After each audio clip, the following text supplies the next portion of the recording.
Képzelünk magunk azt, hogy jól szeretnénk élni, fiam. Rendezvényekre járunk, elvégeztem Európa, minden jártam egyetemre, nem fizettek eszélyet. Végre bekussolt. Sajnos nem sikerült előbb válaszvideót csinálnom kedves Katalinnak, amiért belém állt így a választások előtti napokban. Nekem van ugye jobb dolgom is, mert én így valódi munkahelyen dolgozok. Ezen kívül foglalkozok a saját vállalkozásommal és önképzésemmel is, szóval nem igazán volt időm arra, hogy az ő hülyeségével foglalkozzak.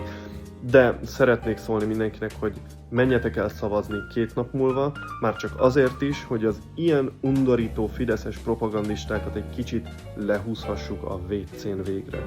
Mondjuk lehetne az az első indok, hogy a Fidesz annyi szörnyűséget tett ezzel az országgal és az embereivel, hogy azt nemhogy egy levegővel, de szerintem egy egész esszében leírva sem sikerülne mindet kifejteni. Gondolj a hazádra, szavazz a Tiszára!